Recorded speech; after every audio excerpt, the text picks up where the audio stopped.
থাকলে বিএনপির অস্তিত্ব থাকবে, আওয়ামী লীগ না থাকলে বিএনপির অস্তিত্ব থাকবে না, এটা বিএনপির বোঝা উচিত। একটা গণতান্ত্রিক ধারা আমরা নিয়ে আসতে চাচ্ছিলাম 2009 সাল থেকে 2024 সাল। আসসালামু আলাইকুম দর্শক, আজকের সংবাদে আপনাদের স্বাগতম। শুরুতেই থাকছে সংবাদ শিরোনাম। পুরো ঘটনাই ছিল পরিকল্পিত, সরকারের ভেতরের একটি অংশের সংশ্লিষ্টতা রয়েছে। এদিকে 27 ডিসেম্বর ভোটার হবেন তারেক রহমান। হাদি হত্যার বিচার হবে দ্রুত বিচার ট্রাইব্যুনালে, আইন উপদেষ্টা।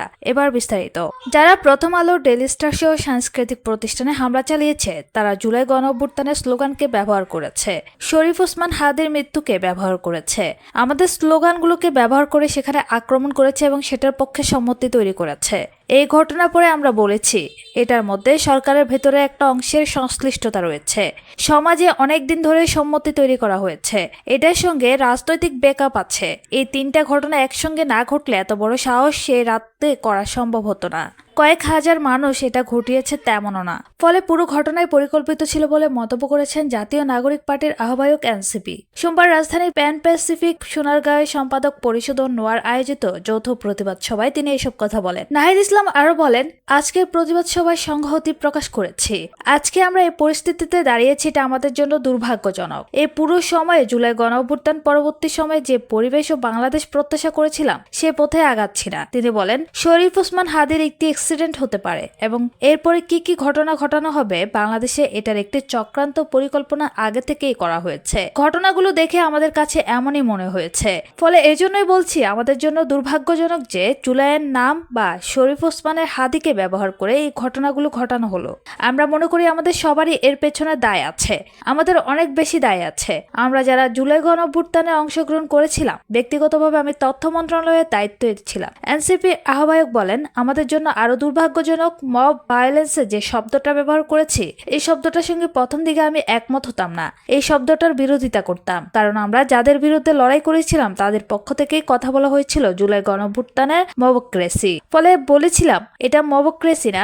আমরা অনেক কিছু বলেছি, গণঅভ্যুত্থানের বিপ্লবের পর অনেক কিছু হয়, পুলিশ নেই, মানুষের 16 বছরের অনেক ক্ষোভ, কিন্তু 1.5 বছর পার হয়ে গেছে, এখনো এটা একটি পরিকল্পিত অপরাধ হচ্ছে।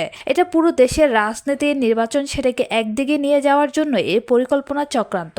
আমি মনে করি আমাদের সবারই এই জায়গা থেকে দায়িত্ব নেওয়া উচিত। এই ঘটনা যারা ঘটিয়েছে তারা খুব সম্ভবত স্পষ্ট কারা এটার পক্ষে সম্মতি তৈরি করেছে, কারা সে রাতে সেখানে গিয়েছে, লেখালেখি করেছে। সবাই মিলে সরকারকে বাধ্য করতে হবে এই ঘটনার সুষ্ঠু তদন্ত ও বিচারে। একই সঙ্গে শরীফ ওসমান হাদিকে যারা এভাবে প্রকাশ্যে দিবালোকে গুলি করলো, সেই বিষয়টাকে সুরাহা করতে হবে। চলে যাচ্ছে পরের সংবাদে। বিএনপি ভারপ্রাপ্ত চেয়ারম্যান তারেক রহমান দেশে ফিরে আগামী 27 ডিসেম্বর ভোটার হবেন বলে জানিয়েছে দলটির স্থায়ী কমিটির সদস্য সালাউদ্দিন আহমেদ। সোমবার রাজধানীর আগারগাঁওয়ে নির্বাচন ভবনে সিসির সঙ্গে বৈঠক শেষে একথা জানান তিনি বলেন, আগামী বৃহস্পতিবার 25 ডিসেম্বর দেশে ফিরবেন তারেক রহমান। পরে শনিবার 27 ডিসেম্বর ভোটার কার্ড হওয়ার জন্য সব কার্যক্রম শুরু করবেন। এর আগে বিকেল 3টার দিকে নির্বাচন ভবনে সিইসির কার্যালয়ে প্রধান নির্বাচন কমিশনার এম নাসির উদ্দিনের সঙ্গে বৈঠক করেন সালাউদ্দিন আহমেদের নেতৃত্বাধীন বিএনপির একটি প্রতিনিধি দল।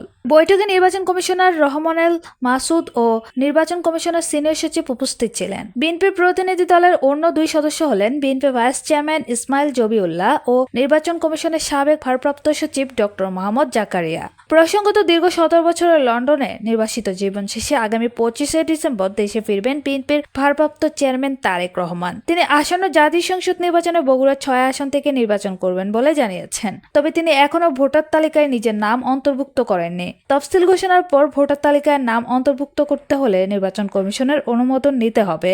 দর্শক, এতক্ষণ সাথে থাকার জন্য ধন্যবাদ। আমাদের পরবর্তী সংবাদ দেখার আমন্ত্রণ রইল। আল্লাহ হাফেজ।